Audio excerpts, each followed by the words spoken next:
In the shadowed archives of St. Augustine Seminary in rural Pennsylvania, there exists a photograph no one speaks of. 12 young men in pristine white vestments, their faces radiant with faith, stand before an altar that would become their tomb. The date inscribed on the back reads May 15, 1847, the day these seminarians were to be ordained as priests. Not one of them ever said their first Mass. Not one of them was ever seen alive again after that photograph was taken. For over a century and 70 years, the Catholic Church has maintained that the entire ordination class of 1847 perished in a tragic fire that consumed the seminary's east wing. But the charred remains of the building tell a different story. One that involves 13 sets of footprints leading into the chapel basement and only one leading out. The church sealed the basement permanently in 1848, claiming structural damage. They have never allowed anyone inside since. What really happened to those 12 young priests remains one of the most carefully guarded secrets in American Catholic history, buried beneath layers of official silence and deliberate misdirection. Before we continue with the story of what the Church has hidden for nearly 2 centuries, know that this channel isn't for everyone. It is only for the bravest souls who dare to uncover the truth behind history's darkest mysteries. If you possess the courage to face what others fear to know, subscribe now and tell us in the comments what state you're listening from. Let's discover together what truly happened to those 12 souls who vanished on the night they were meant to serve God. But to understand the true horror of what occurred at St. Augustine Seminary, we must first journey back to a time when faith and fear walked hand in hand through the Pennsylvania wilderness. The year 1847 found the small town of Millbrook, Pennsylvania, nestled in the rolling hills 40 miles west of Philadelphia, a community of barely 300 souls bound together by shared struggle and unwavering Catholic faith. Founded by Irish immigrants fleeing the potato famine, Millbrook existed as a pocket of Catholicism in a predominantly Protestant region where anti-Catholic sentiment ran as deep as the mountain streams that fed their modest farms. St. Augustine Seminary stood like a fortress of faith on the town's eastern edge. Its imposing Gothic stone walls rose 3 stories above the surrounding countryside. Built in 1823 by Bishop Francis Kenrich himself, the seminary served as the training ground for priests destined to serve the growing Catholic population across Pennsylvania's frontier. The building's architecture spoke of permanence and divine purpose, thick limestone walls, soaring arched windows, and a bell tower whose peal could be heard for miles across the valley. The seminary's reputation extended far beyond Pennsylvania's borders. Young men from across the eastern United States came to study under the guidance of Father Superior Marcus Whitmore, a brilliant theologian trained at the prestigious seminary of St. Sulpice in Paris. Father Whitmore demanded absolute dedication from his seminarians, believing that only through complete surrender to God's will could a man become worthy of the priesthood. His methods were rigorous, some whispered harsh, but they produced priests of exceptional faith and discipline. The class of 1847 represented the cream of American Catholic youth, 12 young men aged between 22 and 28 who had completed their 6 years of study with distinction. Their names were inscribed in the seminary's Golden Book: Michael O'Brien from Boston, Thomas Kellerman from Baltimore, Patrick Murphy from New York, James Fitzgerald from Philadelphia, and 8 others whose families had sacrificed everything to see their sons serve God. Among them stood out Francis Benedetto, the son of Italian immigrants who had settled in Pittsburgh.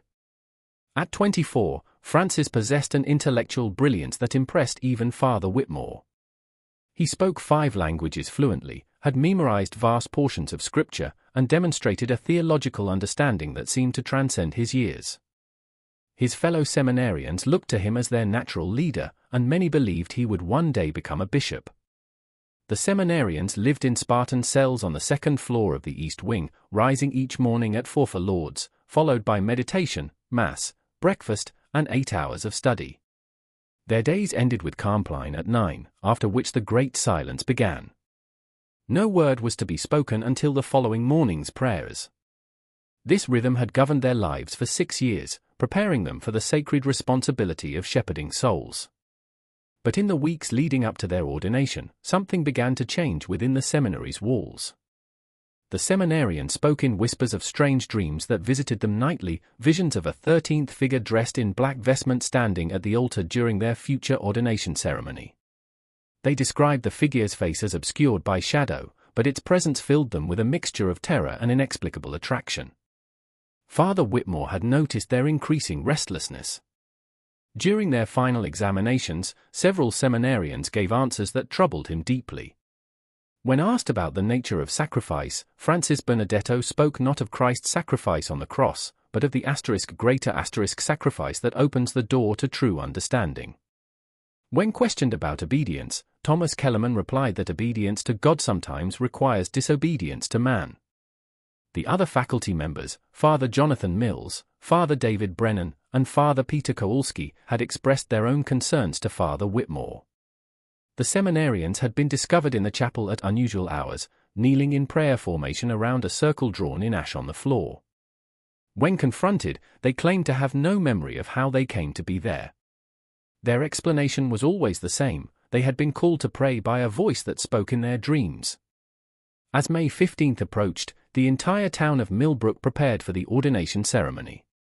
It would be the largest such event in the region's history, with Bishop Kendrick himself traveling from Philadelphia to perform the sacred ritual. Families from across the eastern seaboard had already begun arriving, filling the town's modest inn and staying with local families who opened their homes to the visitors. The ceremony was scheduled for 10 in the morning, to be followed by a grand celebration lasting until evening.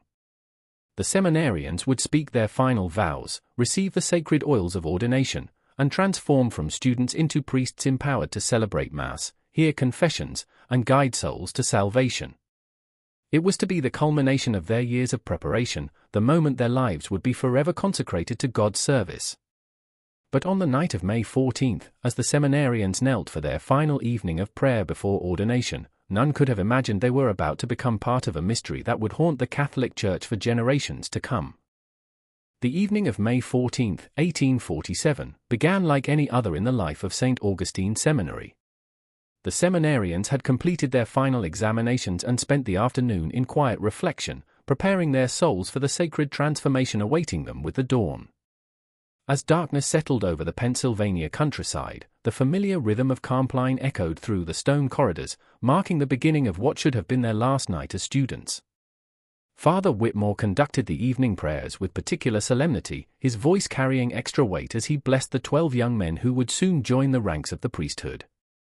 The seminary's chapel, lit by dozens of candles, cast dancing shadows across the ancient stones as the seminarians knelt in their usual formation. But those who observed them closely noted something unsettling. Their eyes seemed fixed not on the altar, but on some invisible point in the air above it. At precisely 9 o'clock, the great silence began. The seminarians filed out of the chapel in their customary order, their soft footfalls on the stone floor the only sound in the vast building. Father Whitmore watched them go, noting how Francis Benedetto paused at the chapel door and glanced back with an expression that seemed almost expectant. What happened next would forever change the course of St. Augustine Seminary's history. Brother Thomas Aquinas, the seminary's elderly porter, was making his final rounds when he heard it, a sound that made his blood run cold. From deep within the building came the resonant tones of the chapel's great bell, tolling not the customary pattern of the hours, but a slow, measured cadence that seemed to pulse with its own dark rhythm. 12 tolls, then a pause, then 12 more. The pattern repeated 3 times before falling silent. Brother Thomas knew the bell schedule by heart. No bell was supposed to ring during the great silence. More disturbing still, the bell tower was locked each night, and Father Whitmore kept the only key. Yet the sound was unmistakable, the deep bronze voice of the seminary's own bell calling out across the sleeping valley. As Brother Thomas hurried toward the bell tower, he encountered Father Mills emerging from his quarters, his face pale with concern. "Brother, did you hear?" Father Mills began, but his words were cut short by another sound that sent ice through both men's veins.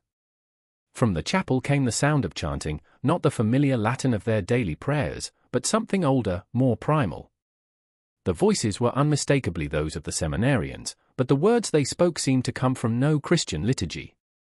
The chanting rose and fell in waves, punctuated by responses that echoed strangely in the stone chamber. Father Mills and Brother Thomas approached the chapel doors with mounting dread. The massive oak portals, which had stood open during evening prayers, were now sealed shut. When Father Mills pressed his ear to the wood, he could hear the seminarians' voices clearly, but the words they spoke seemed to shift and change even as he listened, as if the very air was transforming the sounds. Father Whitmore appeared at the end of the corridor, moving with urgent purpose. In his hand, he carried a ring of keys, his face set in grim determination. "The bell tower is locked," he announced. No one rang that bell from above. The three men stood before the chapel doors, the chanting continuing beyond the thick oak barriers. Father Whitmore selected a large iron key from his ring, the master key that opened every door in the seminary. But when he inserted it into the lock, it would not turn. The mechanism, which had functioned perfectly for over 20 years, seemed to have frozen solid. "Get Father Brennan and Father Kowalski," Father Whitmore ordered Brother Thomas. "Something is very wrong here." As Brother Thomas hurried away, the chanting within the chapel began to change. The voices grew louder, more insistent, and underneath them both priests could hear another sound, footsteps descending what sounded like stone steps. But the chapel had no stairs, the floor was level throughout, with only the raised altar at the far end. Father Brennan and Father Kowalski arrived within minutes, their faces reflecting the same mixture of concern and bewilderment that gripped their colleagues. Together, the four priests worked to open the chapel doors, but no amount of effort could budge the ancient locks. It was as if the doors had been sealed from within by some force beyond their understanding. Then, as suddenly as it had begun, the chanting stopped. The silence that followed was so complete, so absolute, that it seemed to press against their ears like a physical weight. Father Whitmore called out to the seminarians, his voice echoing off the stone walls of the corridor. No response came.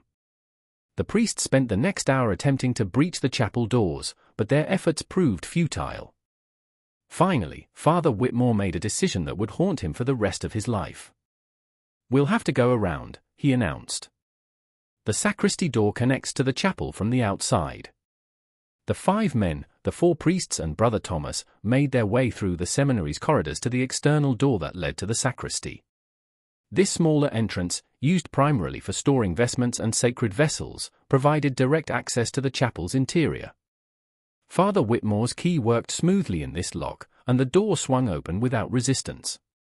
What they found inside defied every expectation and challenged every assumption about what was possible within the sacred walls of St. Augustine Seminary.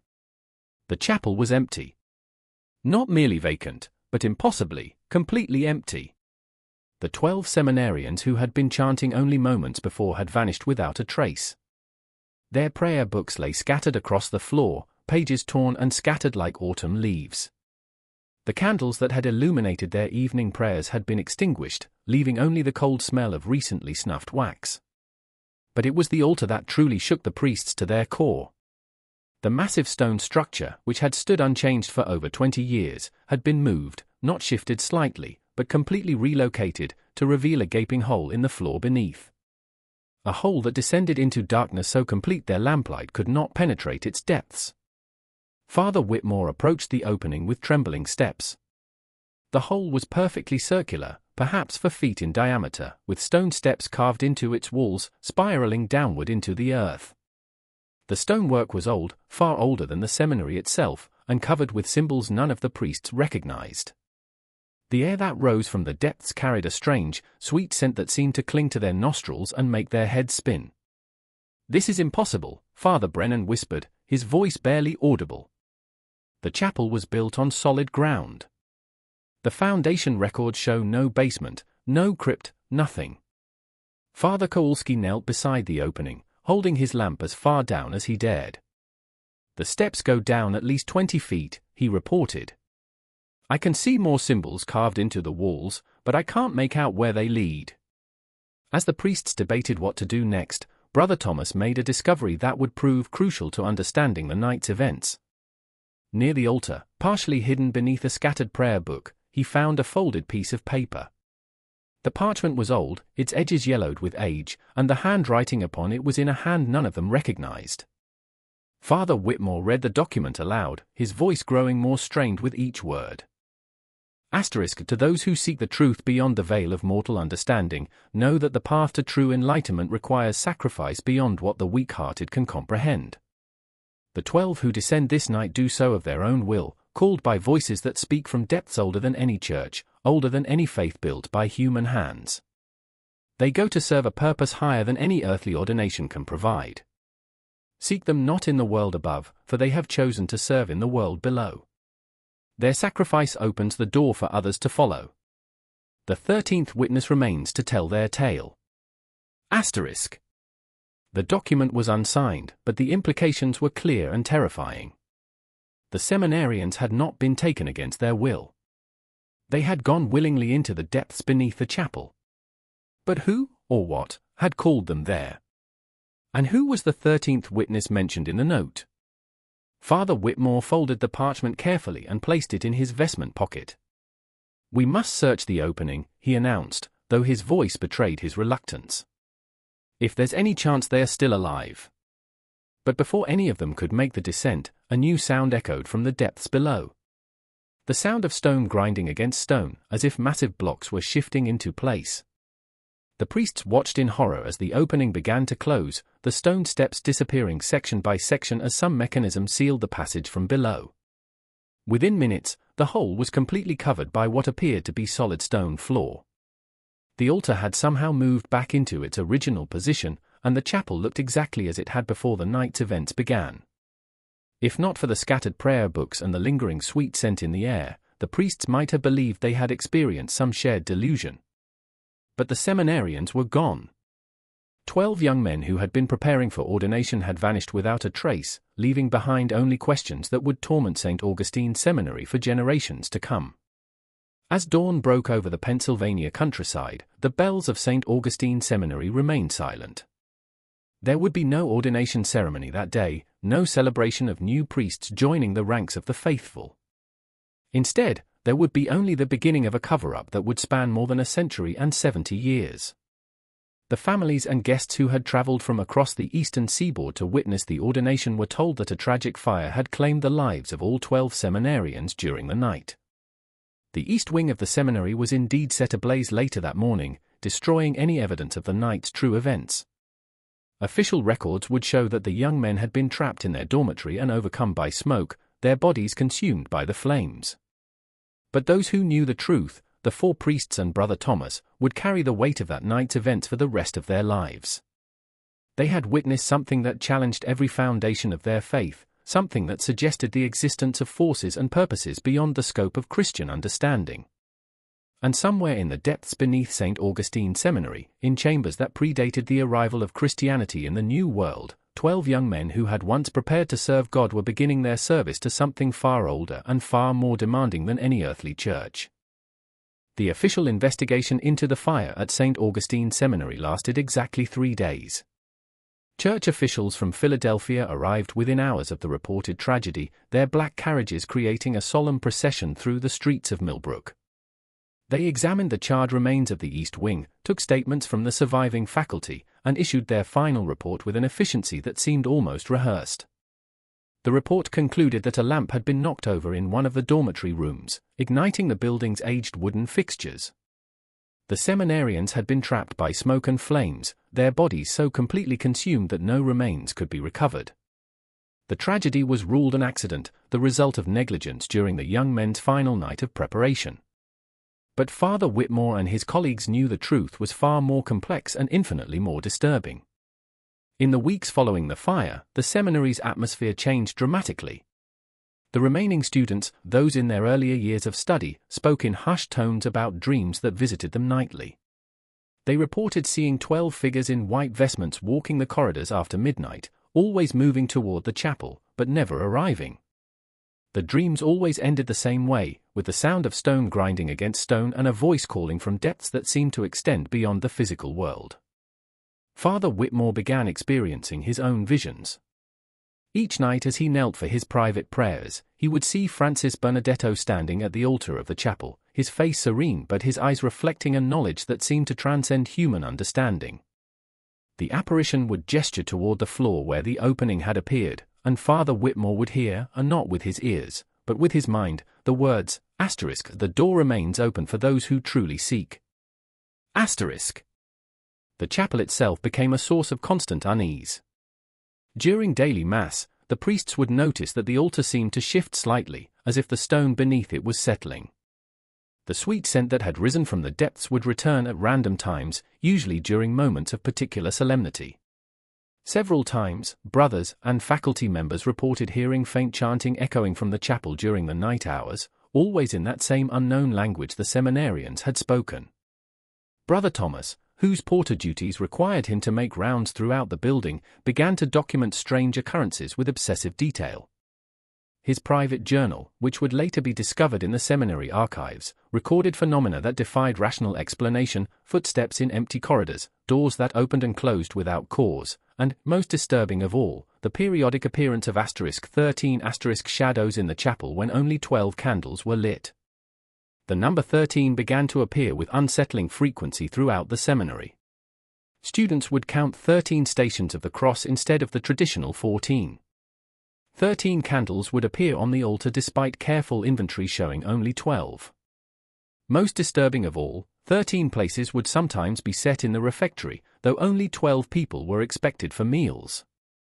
Father Mills, who had served as the seminary's librarian for over 15 years, made a discovery that shed new light on the night's events.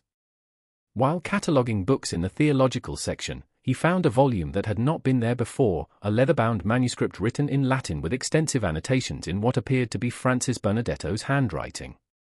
The book, titled *De Mysteris Antiquis *, on ancient mysteries, contained detailed descriptions of pre-Christian religious practices that had supposedly been practiced by indigenous peoples long before European settlement. The text suggested that certain sacred sites retained spiritual power that could be accessed through specific rituals and sacrifices. Most chilling of all, the manuscript included architectural diagrams that showed underground chambers beneath religious buildings, chambers designed to facilitate contact with entities that existed beyond the physical world. Father Mills brought the book to Father Whitmore, who examined it with growing horror. The annotations in Francis Bernardetto's hand revealed that the young seminarian had been studying these ancient practices for months, possibly years.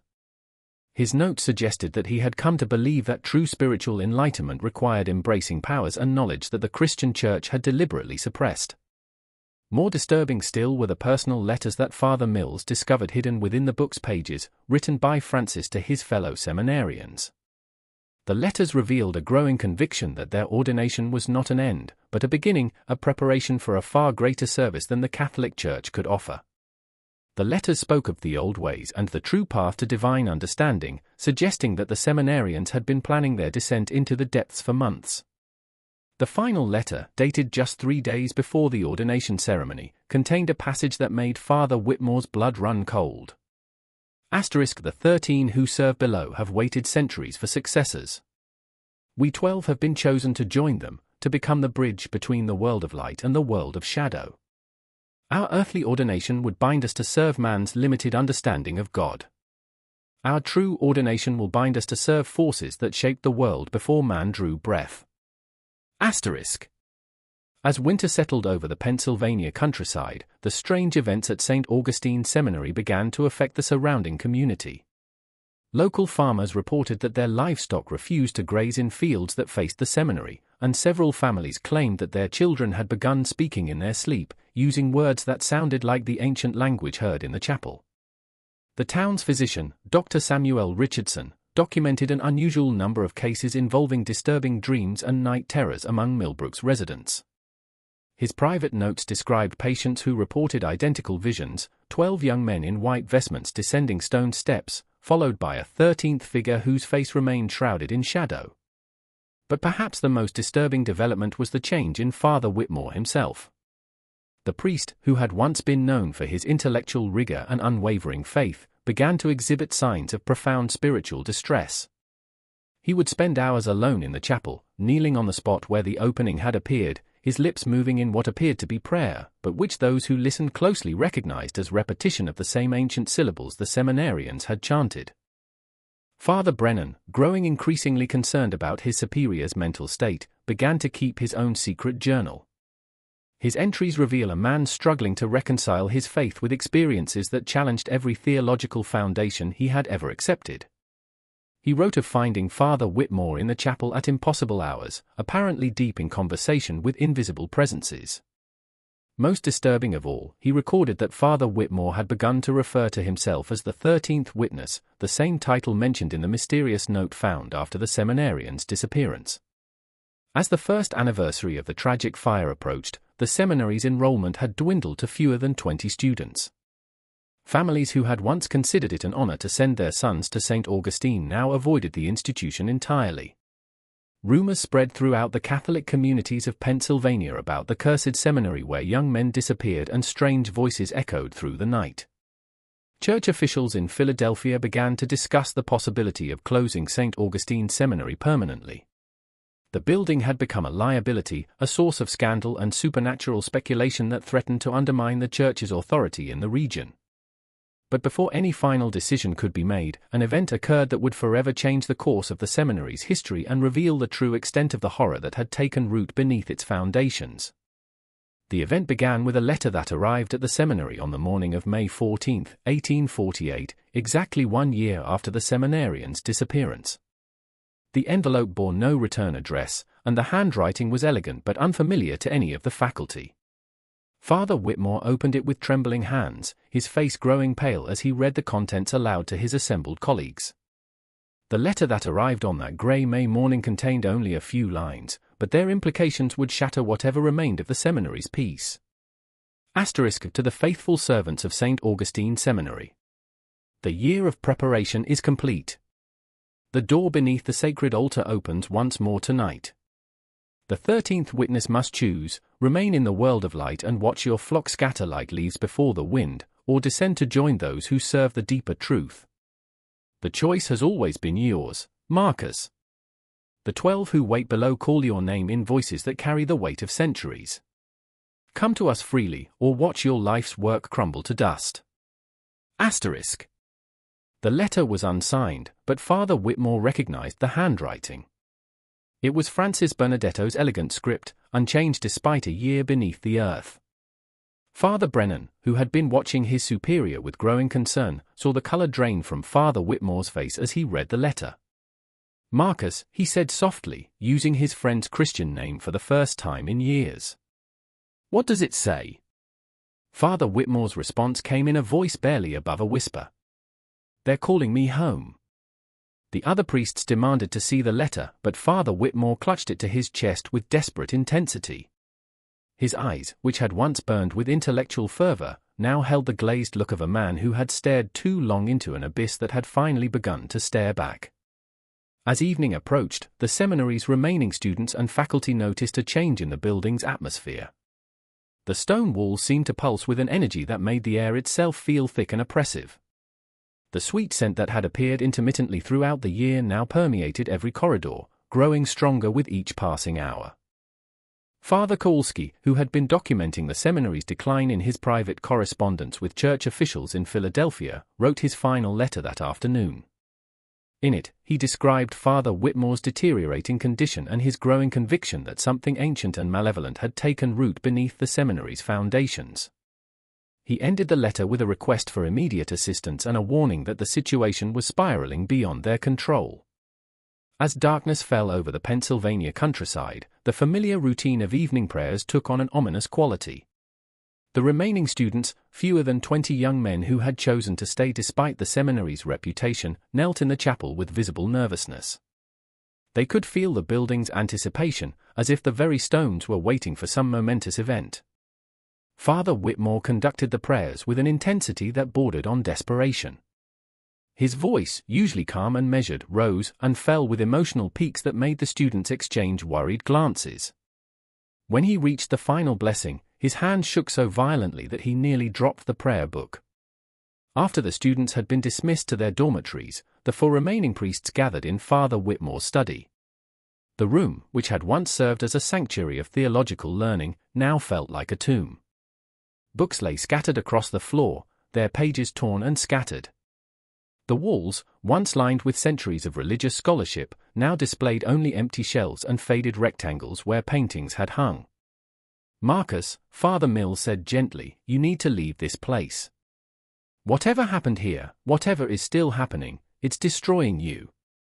Father Whitmore turned to face his colleagues, and they saw in his eyes a depth of knowledge that no mortal man should possess.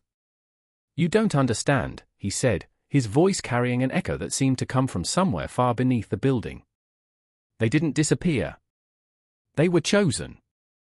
They were called to serve something greater than any of us can comprehend." "Listen to yourself," Father Brennan pleaded. "You're talking about abandoning everything we've sworn to uphold, our vows, our faith, our responsibility to these students." "Our responsibility?" Father Whitmore laughed, a sound that sent ice through his colleagues' veins. "We've been teaching them to serve a diminished God. A God constrained by human understanding and limited by human fears. What lies beneath this chapel predates Christianity by millennia. It was old when the first human beings learned to speak. The seminarians who descended understood this truth. As Father Whitmore spoke, the priests became aware of a new sound echoing through the building. From somewhere below their feet came the rhythmic pounding of stone against stone, as if massive blocks were being moved by unseen hands. The sound grew stronger and more insistent, creating a vibration that could be felt in their bones. "They're preparing," Father Whitmore announced with certainty. "The door will open again tonight, and this time it will remain open. The 13 who serve below will finally have their witness in the world above." Father Kowalski stood abruptly, his face pale with determination. "I'm going to the chapel. If there's some kind of opening down there, if there's any chance those boys are still alive." "They're not alive," Father Whitmore interrupted. "Not in any sense that you would understand. They've been transformed, elevated, given purpose beyond the petty concerns of earthly existence. Tonight, I joined them." The pounding from below grew louder, more insistent. Dust began to fall from the ceiling as the entire building shook with each impact. The priests could hear the remaining students in their dormitories, their voices raised in confused alarm as their beds rattled against the walls. Father Mills made a decision that would save his life but haunt his dreams for decades to come. "We need to evacuate the building," he announced. "Get the students out, send word to Philadelphia, and seal this place permanently." But Father Whitmore was already moving toward the door, his steps purposeful and determined. "You can try to stop what's happening," he said over his shoulder, "but you cannot change what has already begun. The door opens tonight, and the 13th witness takes his place among the chosen." The 3 priests followed Father Whitmore through the corridors of the seminary, their footsteps echoing off stone walls that seemed to pulse with malevolent life. Students emerged from their dormitories, their faces reflecting the terror that had gripped the entire building. The air itself seemed to thicken with each step they took toward the chapel. As they approached the chapel doors, the priests could see light emanating from beneath the heavy oak barriers. Not the warm glow of candles, but a cold blue radiance that seemed to come from deep within the earth itself. The pounding from below had evolved into a complex rhythm, like a heartbeat that originated from the very foundations of the building. Father Whitmore placed his hand on the chapel door, and it swung open without resistance. The sight that greeted them would be burned into their memories for the rest of their lives. The chapel's floor had opened once again, revealing the spiral staircase that descended into the earth. But this time, the opening was larger, perhaps 8 feet in diameter, and the blue light that rose from its depths cast everything in an otherworldly glow. The 12 missing seminarians stood around the opening's edge, their white vestments now gleaming with that same cold radiance. But they were no longer the young men who had disappeared a year ago. Their faces had taken on an ageless quality, their eyes reflecting knowledge that seemed to span centuries. They moved with perfect synchronization, their gestures forming patterns that hurt to look at directly. When they spoke, their voices harmonized in ways that human vocal cords should not have been able to produce. "Marcus," they said in unison, their combined voices creating harmonics that made the chapel's stone walls ring like bells. "The circle is almost complete. Take your place among us, and the work can truly begin." In the center of the circle, rising from the depths of the opening, stood a figure that made the priests' minds recoil from comprehension. It was tall and draped in robes that seemed to be cut from the darkness itself. Where its face should have been, there was only a void that seemed to pull at their sanity like a physical force. The 13th witness, the figure spoke, its voice coming from everywhere and nowhere at once. "The one who will carry our message to the world above. The bridge between what was and what will be." Father Whitmore stepped forward, his face radiant with an expression that combined ecstasy and terror in equal measure. "I understand now," he said, his voice carrying the same impossible harmonics as the seminarians. "I've been chosen to serve a purpose greater than any earthly church could provide." As he approached the opening, the 3 remaining priests finally understood the true horror of what they were witnessing. This was not merely about the disappearance of 12 young men. It was about the transformation of human souls into something utterly foreign to God's creation. The seminarians had not been killed, they had been recruited into service of entities that existed in the spaces between light and shadow, beings that predated human civilization and sought to reclaim dominion over the world above. Father Brennan, driven by a desperate courage that surprised even himself, lunged forward to stop his superior. But the seminarians moved with inhuman speed, their hands grasping him with strength that seemed to flow from the earth itself. As they held him, he could feel something pressing against his mind, alien thoughts that sought to overwhelm his consciousness with visions of cosmic truth and universal insignificance. "You cannot stop what has already begun," Francis Benedetto said, his voice carrying the weight of absolute certainty. "The door has been opened, and those who serve below have been patient for far too long. The 13th witness will ensure that our message reaches every corner of the world above." The struggle in the chapel intensified as the remaining priests realized the full scope of what they were facing. This was not a simple case of religious apostasy or even demonic possession. It was something far more ancient and infinitely more dangerous. The entities that had claimed the seminarians operated according to laws that predated human understanding, and their patience was finally exhausted. Father Kowalski, drawing upon reserves of faith he didn't know he possessed, began to recite the Lord's Prayer in Latin. The words seemed to cause the blue light to flicker and dim, and for a moment the seminarians' perfect synchronization faltered. The tall figure in the center of the circle turned its attention to him, and Father Kowalski felt his mind being probed by something vast and utterly alien. "Your prayers have no power here," the figure spoke, its voice creating harmonics that made the chapel stones groan. "This place was sacred long before your carpenter God walked among men. The earth itself remembers older truths, older powers. Your faith is a flickering candle in the face of an eternal darkness."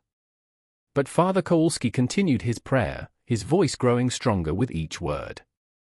The other priests joined him, their combined voices creating a barrier of sacred sound that seemed to hold the transformed seminarians at bay. For a moment, it appeared that their faith might be enough to break whatever hold the entities had over Father Whitmore. Then Francis Benedetto spoke a single word in the ancient language, and the very air in the chapel seemed to solidify. The priests' voices died in their throats as an invisible force pressed against their lungs, making each breath a struggle. The blue light from the opening intensified, casting their shadows in impossible directions that seemed to move independently of their bodies. Father Whitmore, standing at the edge of the opening, turned to face his colleagues one final time. His face had taken on the same ageless quality as the seminarians, but his eyes still held a flicker of the man they had known for so many years. "Tell them," he said, his voice barely recognizable as human.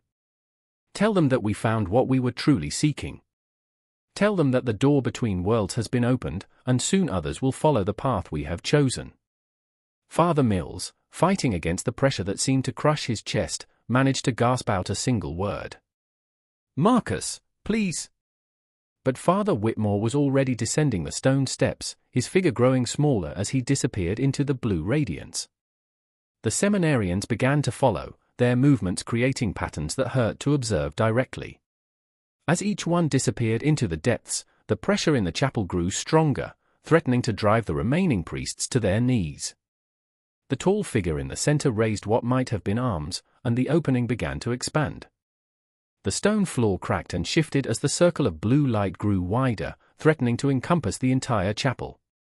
The priests realized with growing horror that the entities below were not merely claiming individual souls, they were attempting to breach the barrier between their realm and the world above. Father Brennan, still held by the inhuman strength of the seminarians, felt his consciousness beginning to fragment under the assault of alien thoughts.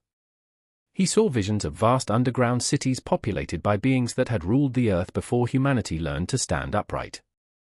He witnessed ceremonies conducted in caverns that extended to the planet's core, rituals designed to tear holes in reality itself. Most terrifying of all, he saw the future they were working toward, a world where the boundaries between dimensions had been permanently shattered, where creatures of shadow walked freely among men. Just when it seemed that the priest's sanity would be completely overwhelmed, an unexpected salvation arrived. Brother Thomas, who had been awakening the students and preparing them for evacuation, burst into the chapel carrying a large wooden cross that had hung in the seminary's main corridor for over 20 years. The cross had been carved from wood taken from a tree that allegedly grew on the site where St. Patrick had converted the Irish to Christianity. The moment Brother Thomas crossed the chapel's threshold, the blue light flickered and dimmed. The seminarians' hold on Father Brennan loosened, and the crushing pressure in the air began to ease. The ancient wood of the cross seemed to resonate with a power that predated even the entities below, drawing upon centuries of faith and devotion that had been invested in its carved surface. "The old wood remembers older truths," Brother Thomas said, his voice carrying surprising authority. "This tree was sacred before Christianity came to Ireland, and it remembers the bargains that were made when the first missionaries arrived. Light and shadow agreed to coexist, each in their proper realm."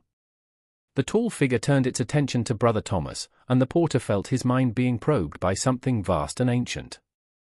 But the cross in his hand seemed to provide protection, creating a barrier that the entity could not penetrate. "You speak of bargains made in darkness," the figure said, its voice carrying notes of grudging respect. "But those agreements did not account for willing servants.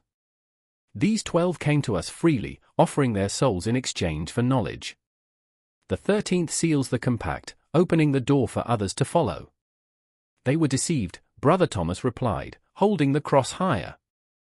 "Shown visions of cosmic truth when they were really being prepared for slavery. The door you seek to open will bring only darkness to the world above." The seminarians who had been moving toward the opening with mechanical precision suddenly stopped. For the first time since their transformation, their faces showed individual expressions: confusion, doubt, and what might have been remembered humanity. Francis Benedetto's voice, when he spoke, carried a note of uncertainty that hadn't been there before. "We chose this path," he said. But his words lacked the absolute conviction they had held moments before. "We sought truth beyond the limitations of earthly faith." "You sought escape from the responsibilities of serving others," Brother Thomas countered. "True faith requires sacrifice, but not the abandonment of those who depend on your guidance. Look around you. See what your choice has brought to this place of learning and prayer." The seminarians looked toward the chapel doors, where the remaining students could be seen huddled in the corridor. Their young faces reflected terror and confusion as they witnessed the cosmic horror unfolding in what should have been their sanctuary. Several were weeping, their faith shattered by events that no theological education had prepared them to understand. For a moment, the blue light from the opening flickered, as if the entities below were experiencing something they had not anticipated: doubt among their chosen servants. The tall figure's attention turned from Brother Thomas to the seminarians, and when it spoke, its voice carried notes of anger and urgent command. "The compact is sealed," it declared. "The willing sacrifice has been accepted. The door will not close until the 13th takes his place among the chosen." But Father Whitmore's voice rose from the depths of the opening, and for the first time in months, it sounded entirely human. I can see what this leads to," he called, his words echoing strangely off the stone walls. "The visions they showed us, they were incomplete. This path leads not to enlightenment, but to the destruction of everything we swore to protect." The seminarians turned toward the opening, their perfect synchronization broken by their superior's words. Francis Benedetto stepped closer to the edge, his face reflecting a struggle between the alien influence that had claimed him and the remnants of his humanity. "Marcus," he called down into the depths. "What do you see? What truth have they hidden from us?" Father Whitmore's response came in a voice cracked with horror and regret. "I see the world they want to create. Cities of shadow where humans serve as cattle for beings that feed on faith itself. Churches transformed into breeding grounds for entities that mock everything sacred. The door they want to open, it will never close. We won't be serving a higher purpose. We'll be midwives to apocalypse." The tall figure raised its arms, and the opening began to pulse with renewed intensity. The blue light took on a reddish tinge that cast everything in the chapel in the color of blood. When it spoke, its voice carried the weight of eons and the promise of cosmic revenge. "The 13th witness has seen too much," it declared. "The compact will be completed, whether he serves willingly or not. The door will open, and the reign of shadow will begin." Brother Thomas felt the cross in his hands growing warm, as if responding to the entity's threat. The carved wood began to emit a soft golden light that pushed back against the blue radiance rising from the depths. When he spoke, his voice carried the authority of every prayer that had ever been offered in the chapel's sacred space. "Not while faith endures," he declared. "Not while there are those willing to stand against the darkness." The battle for the souls of the seminarians, and the fate of the world above, was about to reach its climax. The chapel erupted into chaos as the forces of light and shadow clashed in a conflict that transcended physical reality. The golden radiance from Brother Thomas's cross met the red-tinged blue light from the opening, creating a barrier of pure energy that split the chapel down its center. On one side stood the 3 surviving priests and the porter, their faith blazing like a beacon in the cosmic darkness. On the other, the transformed seminarians wavered between their alien masters and their remembered humanity. The tall figure in the center of the opening raised what might have been arms, and the very stones of the chapel began to shift and change. The walls elongated, stretching upward until they seemed to touch a sky that no longer resembled anything terrestrial. The ceiling became a window into depths that hurt to perceive directly, showing vistas of underground cities populated by beings that had never known sunlight. "You cannot stop what has already begun," the entity declared, its voice now coming from every stone in the building. "The compact has been sealed with willing sacrifice. The door between worlds stands open, and the reign of shadow approaches." But Father Whitmore's voice rose from the depths with desperate urgency. "Francis, all of you, remember why you came here. Remember the vows you prepared to take. We sought to serve something greater than ourselves. But not this. Never this." Francis Benedetto stepped closer to the opening, his face a battlefield between alien influence and human memory. We studied the ancient texts. We sought truth beyond the limitations of doctrine. The entities below promised us knowledge, understanding of cosmic mysteries. They promised us slavery disguised as enlightenment," Father Whitmore interrupted, his voice growing stronger. "I can see their true purpose now. They don't want servants. They want anchors. Human souls to tie their realm to ours. Every person who descends these steps makes it easier for them to manifest in the world above." The remaining seminarians looked at each other with expressions that reflected their internal struggle. The alien influence that had claimed them flickered like a guttering candle as their human consciousness fought to reassert itself. Thomas Kellerman spoke first, his voice shaking with the effort of independent thought. "The dreams they sent us, were they lies?" "Not lies," came a new voice from the depths, one of the seminarians who had descended the previous year, "but incomplete truths.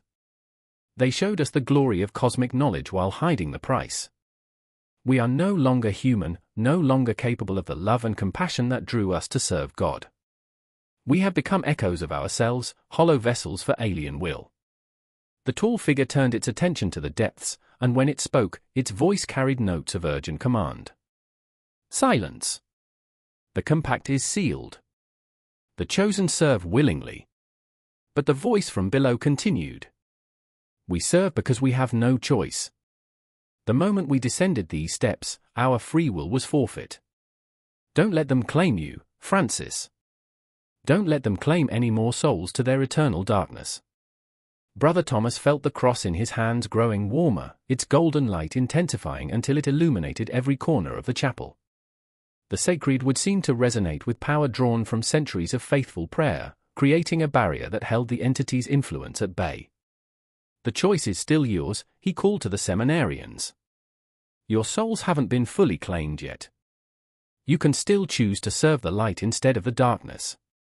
Francis Benedetto looked at his fellow seminarians, seeing in their faces the same struggle he felt in his own heart. The alien influence that had seemed so compelling in the months leading up to their ordination now felt like chains made of shadow, binding them to purposes that mocked everything they had once held sacred. "What about Father Whitmore?" he asked. "What about those who have already descended? The tall figure spoke before Brother Thomas could respond. They are ours eternally. The compact cannot be broken. The door will remain open regardless of what you choose. But Father Whitmore's voice rose from the depths with surprising strength. The compact was based on deception. We were not fully informed of the consequences. By the laws they themselves follow, incomplete knowledge invalidates consent. The entity's attention turned sharply toward the opening, and for the first time, its absolute confidence seemed to waver. When it spoke, its voice carried notes of uncertainty that hadn't been there before. The chosen descended willingly. They sought knowledge and power beyond mortal understanding. We sought to serve God, Father Whitmore replied, his voice growing stronger with each word.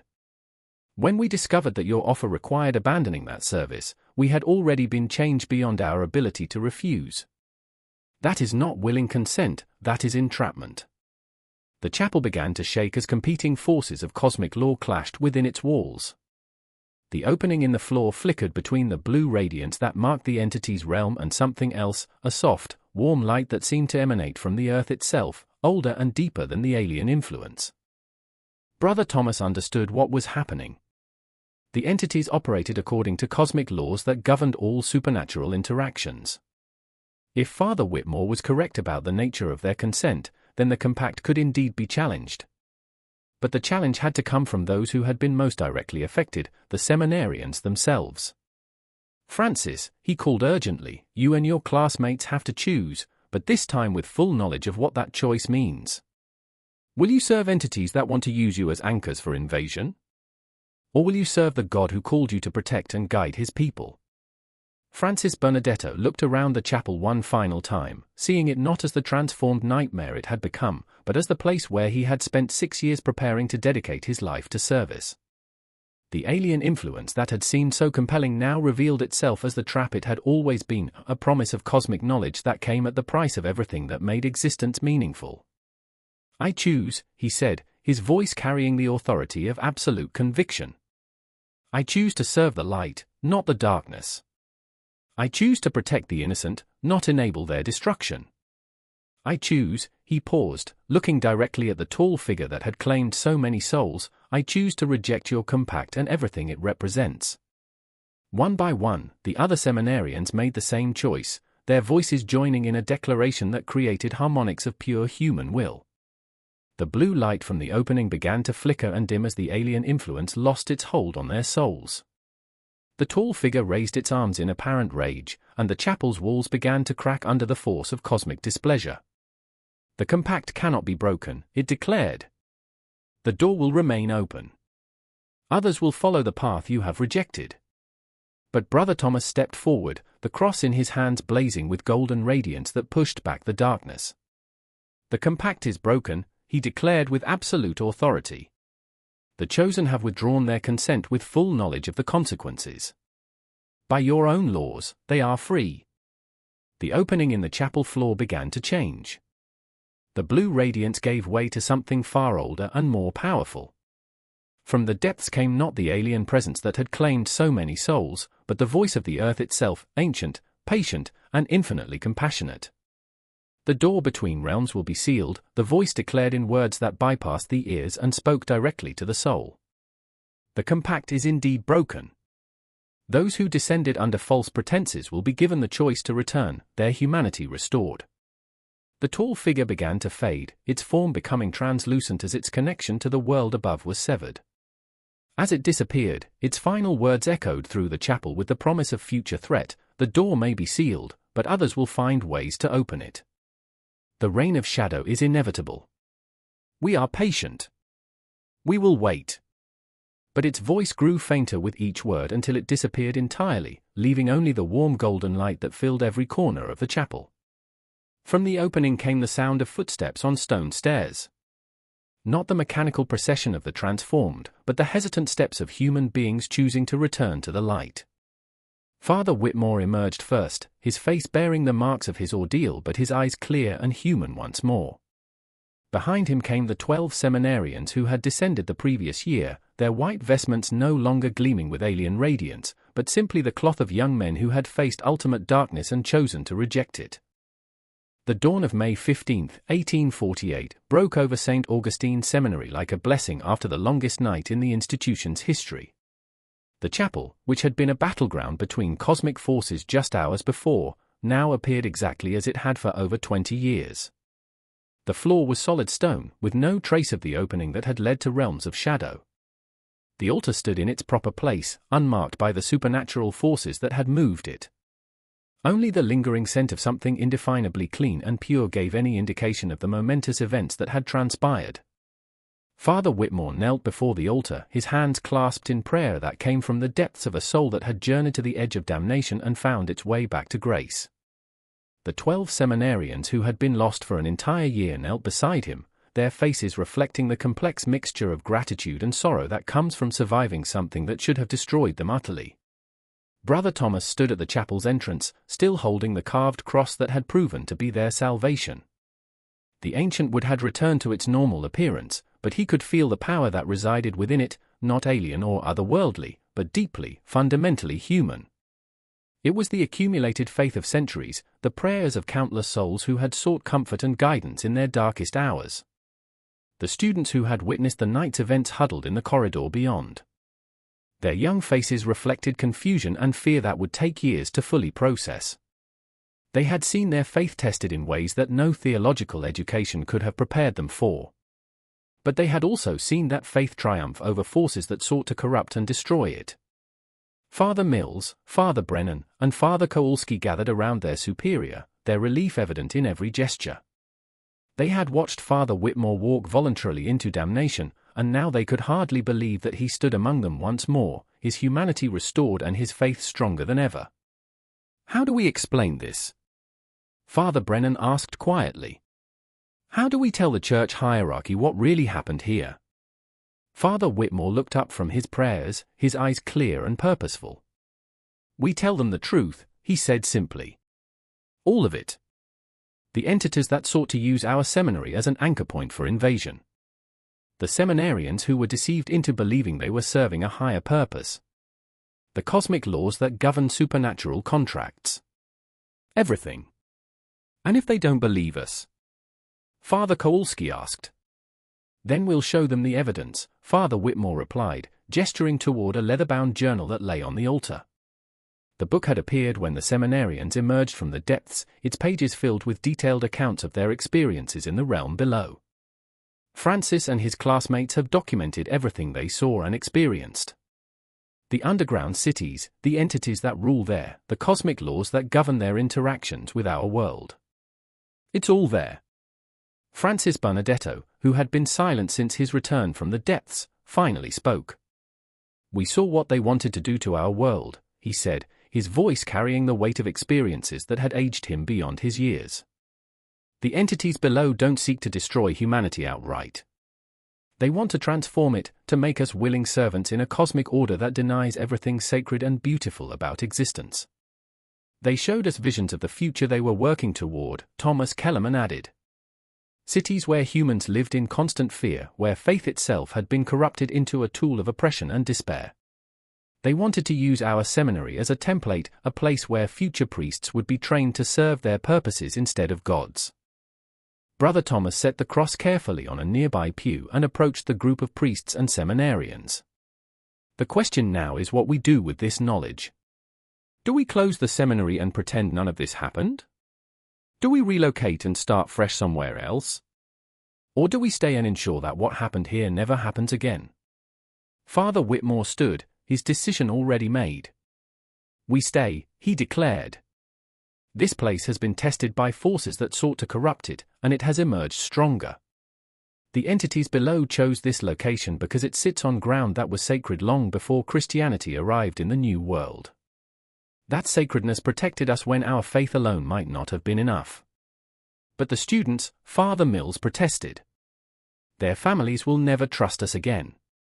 The reputation of this place will be rebuilt through our actions," Father Whitmore interrupted. "We'll be more careful about who we accept as seminarians. We'll study the warning signs that led to Francis and his classmates being vulnerable to alien influence. We'll teach future priests not just theology and doctrine, but how to recognize and resist supernatural threats that seek to corrupt the church from within. Francis Benedetto looked at his former superior with something approaching awe. "You want us to stay? After what we did, what we almost caused?" "You were deceived," Father Whitmore replied gently. "Shown partial truths and led to believe that abandoning your earthly responsibilities would lead to greater service. The entities below are masters of manipulation, able to make the darkest choices seem like acts of divine inspiration. Your mistake was in believing that true faith requires abandoning the world instead of serving it." The conversation was interrupted by the sound of carriages approaching the seminary. Through the chapel windows, they could see a procession of black vehicles making their way up the hill. Church officials from Philadelphia, no doubt responding to Father Kowalski's urgent letters. Bishop Kendrick himself sat in the lead carriage, his face grave with concern. "They're here sooner than expected," Father Brennan observed. "Good," Father Whitmore replied. "The sooner we tell them what really happened, the sooner we can begin the work of rebuilding." As the church officials entered the seminary, Father Whitmore gathered the leather-bound journal and prepared to tell a story that would challenge every assumption about the nature of faith, the reality of supernatural threats, and the responsibility of religious institutions to protect both their members and the world at large. The investigation that followed lasted 3 weeks and involved theologians, historians, and even representatives of the Vatican's most secretive departments. The evidence presented by Father Whitmore and the returned seminarians was exhaustive and undeniable. The journal they had brought back from the depths contained information that could not have been fabricated, detailed descriptions of cosmic laws, alien technologies, and supernatural hierarchies that matched ancient texts found in the Vatican's most restricted archives. In the end, the Church made a decision that would affect Catholic institutions throughout the United States. St. Augustine Seminary would remain open, but it would be transformed into something new, a training ground not just for priests, but for those called to defend the faith against supernatural threats. The curriculum would include studies in comparative mythology, cosmic law, and the recognition of alien influences that sought to corrupt religious institutions. The 12 seminarians who had been lost for a year chose to continue their studies, but their ordination was delayed by 2 additional years while they underwent intensive counseling and retraining. They had seen too much, experienced too much to simply return to the traditional path of priestly service. Instead, they would become specialists in identifying and countering supernatural threats to the Church. Francis Benedetto, whose intellectual brilliance had made him a target for the entities below, devoted himself to creating a comprehensive guide for recognizing alien influence. His work would eventually be distributed to seminaries throughout the Catholic world, helping to prevent future incidents like the one that had nearly destroyed St. Augustine. Brother Thomas was elevated to Father Thomas and placed in charge of the seminary's new Department of Supernatural Defense. The carved cross that had saved them all was enshrined in a place of honor, its power serving as both protection and reminder of the faith that had triumphed over cosmic darkness. As the years passed, St. Augustine Seminary developed a reputation as the most secure religious institution in the United States. Stories spread throughout Catholic communities about the priests who had faced ultimate darkness and emerged with their faith stronger than ever. Young men who felt called to defend the Church against supernatural threats applied to study there, creating a new generation of clergy equipped to handle threats that ordinary theological education could never address. Father Whitmore continued to serve as the seminary superior until his death in 1889. His final words, according to Father Benedetto, who was present at his bedside, were, "The door remains sealed, but vigilance is eternal. Tell them never to forget what we learned. That faith without knowledge is vulnerability, and knowledge without faith is corruption." The basement beneath the chapel remained sealed, but it was no longer empty. Church architects had filled it with blessed concrete and installed a series of monitoring devices that would detect any attempt to reopen the passage to the depths. The readings from these devices, checked daily by members of the Department of Supernatural Defense, showed no unusual activity for over 50 years. But in 1899, exactly 52 years after the original incident, the monitors detected something that made Father Benedetto, now the seminary superior, call for immediate assistance from Rome. The reading showed not an attempt to reopen the passage, but something far more disturbing, a message transmitted through cosmic frequencies that no earthly technology should have been able to detect. The message was brief but chilling. Asterisk, the compact may be broken, but the work continues. Others have learned from your resistance. New doors will be opened in places where vigilance has grown weak. The reign of shadow approaches through paths you have not considered. Asterisk. This discovery led to the creation of a global network of institutions dedicated to monitoring and countering supernatural threats to religious organizations. The lessons learned at St. Augustine Seminary spread throughout the Catholic Church and beyond, creating an invisible army of defenders who stood guard against forces that sought to corrupt faith itself. Today, more than a century and 70 years after the events of 1847, St. Augustine Seminary still stands on its hill in Pennsylvania. The building houses a theological college that trains priests in traditional doctrine, but it also serves as the headquarters for an organization that few people know exists, the Collegium Defensorum Fidei *, the College of Faith's Defenders. The chapel where cosmic forces once clashed remains in use for daily mass and special ceremonies. Visitors often comment on the sense of peace that pervades the space, unaware that they are standing on ground where human faith once triumphed over alien corruption. The altar beneath which lay the door to otherworldly realms bears a simple inscription that few people notice, *, faith tested in fire burns brighter. *. The story of the 12 seminarians who descended into darkness and returned to light serves as both warning and inspiration for those called to defend faith against supernatural threats. It reminds us that the greatest dangers to religious institutions come not from external persecution, but from internal corruption, from those who would use sacred spaces and trusted positions to serve purposes that mock everything religion is meant to protect. But it also reminds us that faith, when properly understood and courageously applied, has the power to triumph over any darkness. The entities that sought to claim St. Augustine Seminary represented forces older than human civilization, armed with knowledge that spanned cosmic ages. Yet they were defeated by the simple courage of ordinary men who chose to serve light instead of shadow, truth instead of deception, love instead of power. The basement beneath St. Augustine Seminary remains sealed to this day. Its concrete barriers are monitored by technology that bridges the gap between science and faith. The readings show no unusual activity, suggesting that the door to the depths remains permanently closed. But those who work in the Department of Supernatural Defense know that vigilance is the price of spiritual freedom, and that the forces of darkness are always seeking new ways to corrupt and claim human souls. In the end, the story of the priests who never said their first Mass serves as a reminder that faith is not passive acceptance, but active resistance to everything that seeks to diminish or corrupt it. The 12 young men who were prepared to serve God in traditional ways instead became warriors in a cosmic battle that most people never realize is being fought.